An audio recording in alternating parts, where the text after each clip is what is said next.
You go in and take over for a damn icon. You go in there and in the middle of the year as well. And that It's is probably the worst thing to I don't do. recommend it to. No, no, yeah, no, especially right at the it's height hard to of do, but coming off 2 Final Fours, the winningest coach in Big Ten Yep. history. Yeah, Hall of Famer. Yeah, not yeah. probably not how you would recommend to help your stress management. No. Greg, so I have one quick question to ask you right now, and I think I don't know if it's Mackenzie or Peyton. I think it's Mackenzie goes to Michigan. Yeah, she does. And Yeah, how she's has a that sophomore. gone so far for her being a student? And I think I know the answer, knowing my family, the Michigan-Wisconsin games. I know, is she wearing red or blue during those games? Oh, she's all red. Yeah, she keeps telling me. Now, obviously, pre-COVID, it's been much better. COVID, it's obviously been hard, but no, she keeps telling me, Dad, I going there for the academics, not for the athletics. So I said, good answer.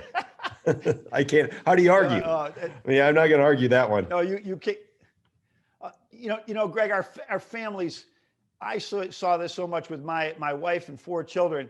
Their life revolves around your career, your team. It's amazing, what you have to go through, with your team, and the highs that they have, but they experience those lows too. Have you been able to do a good job of not bringing it home with you? Because I wasn't always so good at that. Yeah, no, I'm not great at it. I got to get better at it. And they're all different. I think that's the neat thing. Obviously, anybody that's a parent knows that each kid is a little different. And each of them handle it differently. Yeah.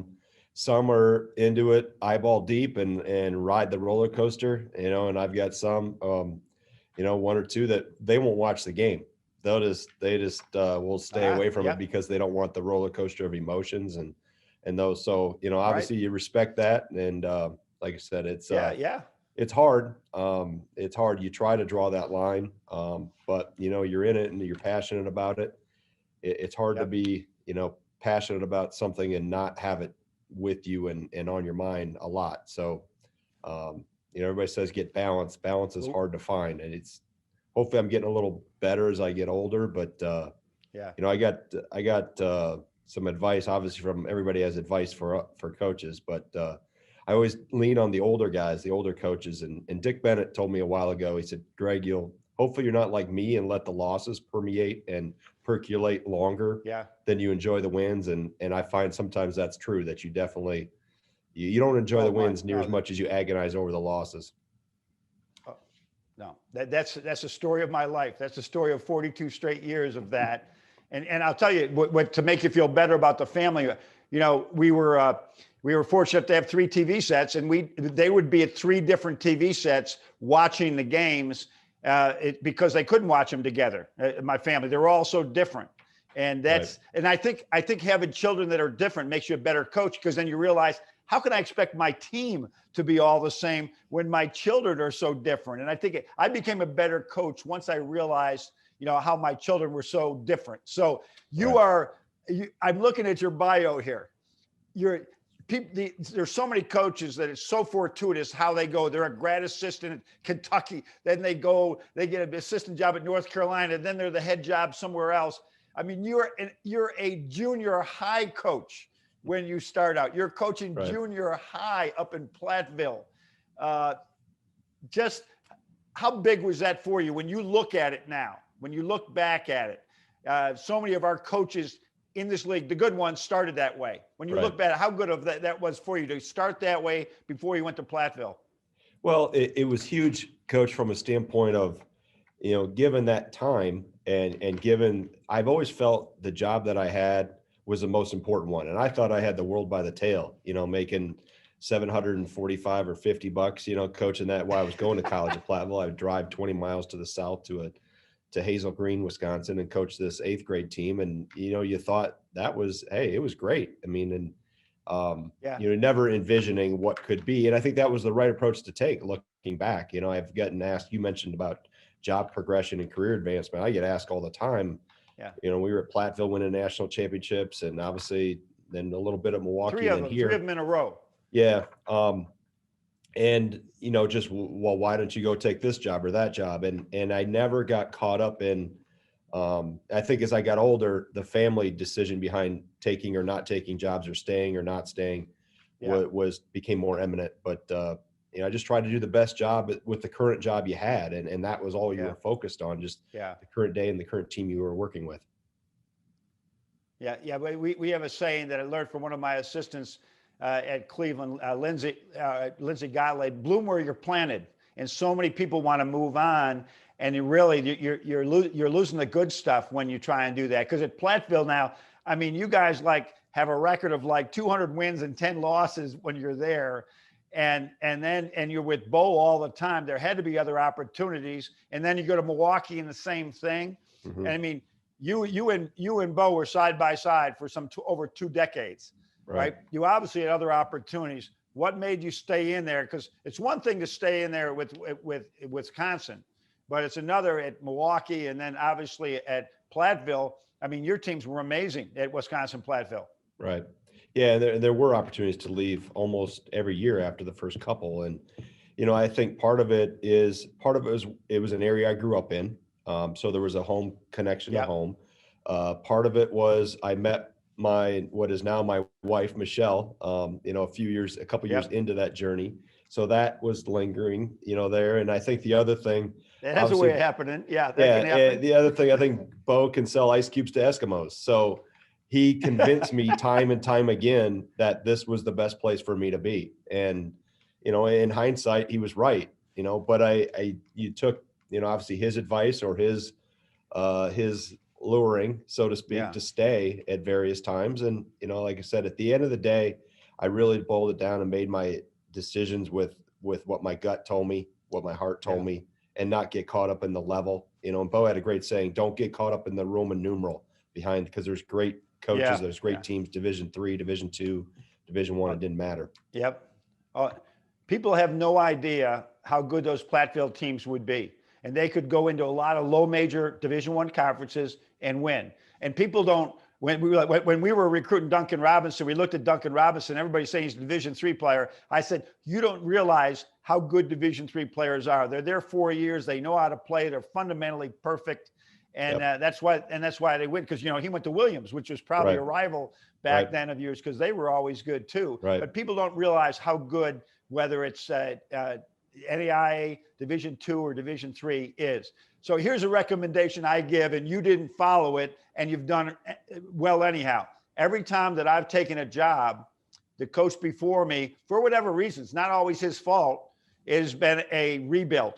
You know, that we had to rebuild, that the coach before me was let go. Every job, I believe, if not everyone, close to it. You go in and take over for a damn icon. You go in there and in the middle of the year as well. And that is probably the worst thing to do. I don't recommend it to. No, no. Especially, right at the height of, coming off 2 Final Fours, the winningest coach in Big Ten history. Yeah, Hall of Famer. Yeah, probably not how you would recommend to help your stress management. No, but go with it. And as expected, there was a little lull in that first season, and then bang, you finished that year. And for me, all the time, it was like Wisconsin, next year we're going to get them. Next year, they're going to lose some guys. Next year, and you have kept it going. And I think one of the reasons you have kept this going, where I don't recall guys ever transferring for you. I think you only had one guy go pro early. That is an incredible. I mentioned yesterday, I was talking with a huge group about why is Wisconsin in the top 4 every year? Because they have very little attrition. What's behind all that? You know, or maybe you don't want to say, because it works. You're in the top 4, I think, every year ever. Ben Brust was telling me how difficult life would be if they didn't at least finish in the top 4 of the Big Ten every single year. And so, what do you think's behind all that? Well, I think it's a combination of things. One, you have people that are really invested in this place and play for what's on the front of their jersey. And, you know, I think player development's a part of it. You know, we haven't had, I think we've had one McDonald's All-American in the 18 years we were here, Brian Butch, who works with you with BT a little bit, and he redshirted. So, So there's Oh, wow. that player development component. I think as guys get better, maybe they Yep. don't make a splash. I think the poster child of that is Frank Kaminsky, and where he was Yeah. as a Oh, without freshman and question. even a sophomore to where he finished. Guys that just, buy in, they listen, they work at it, um, you know, and just a combination of those continue to stay persistent. There's not a silver bullet. There's not a magic. I always say, I don't have a magic wand we pull out of my desk and I wave over you and all of a sudden you're a great player. It takes time Yeah. and you have to go through some rough times. You might not play very much as a freshman. We've had a few that have played as a freshman, but not a ton. It's Very been that few. development. That's been that development in a lot of Yeah. ways, mentally, physically, understanding our system. And, we try to get old and stay old. That's probably easier said than done in this day and age. But, it's been a combination of things, John, not maybe one Yeah. specific things, but I think the one thing is guys buy in and really care about the program and the tradition of the program and want to carry that forward. Well, watching, I'm going to make a quick comparison here. Is watching Jawan at Michigan right now, that there's a lot of similarities to what they're doing.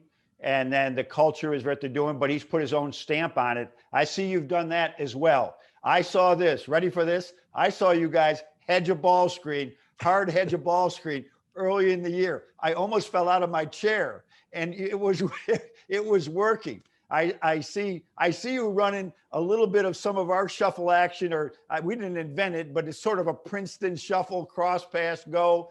I mean, that you didn't do that with when Bo was coaching. So was that hard for you to do? Is Bo there saying, "Why are you doing this stuff?" How did that all work? No, You're hedging a ball screen. I tell you, I almost fell out of my chair. Right.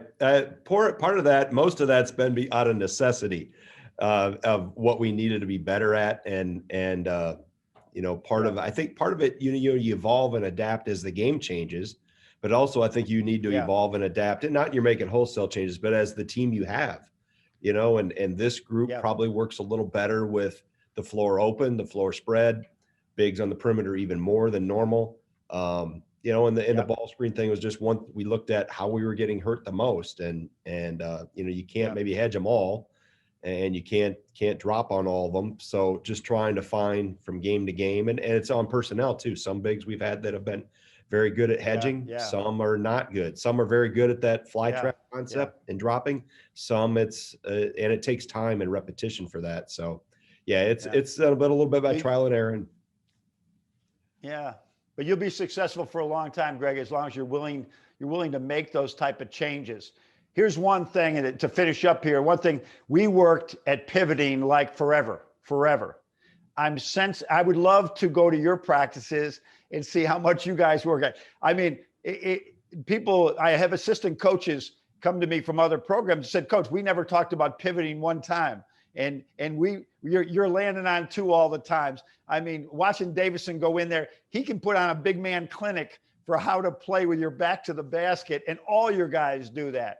Is that like a staple from the very beginning? Listen, let's go back. Here's a ball, catch on 2 feet, use this pivot foot.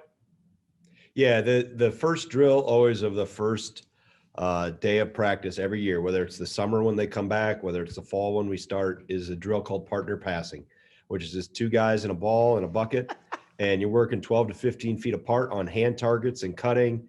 And we change it from bounce passes to chest passes to overhead, and the hand targets change with each pass. And we have added, talked about the pivot thing. I've seen some stuff that Jay Wright does at Villanova, and this is a copycat world. So we've taken some of his pivot drilling and jump stopping and incorporating that into partner passing and drills. And but driving, playing off 2 feet, jump stopping on everything, all those things, trying to simulate. We talk a lot about 2 hands and 2 feet, pass and catch with 2 hands and 2 feet. If you look, I wish that I had my practice plans for every summer, because within the first 10 minutes of practice, we would do a thing called partner passing, and how to catch the ball on 2 hands and 2 feet, and how to pivot. And it's the thing. It's so boring for the players, and they don't realize how much better the great players have great balance. I remember going to my first clinics, and John Wooden was talking about pivoting and passing and pivoting and balance. And I said, this is so boring. Give me something good. I want to know about the UCLA cut. And now here I am 40 years later talking about pivoting and passing and all these things. So you guys are elite at it. Your defense is always a staple to your teams. I feel so blessed to have been in this league with you and Bo, and what good teams that you had. And you just never, Wisconsin's never going away as long as you guys keep that philosophy that you have right now. So good luck the rest of your season. And, I'll be watching from afar. And once we get to the NCAA tournaments and the Big Ten tournaments, I'm all about every Big Ten team winning. So you got a heck of a team, and good luck with all those young guys and obviously the great seniors that you have. All right. Thanks, John. Thanks for having me on.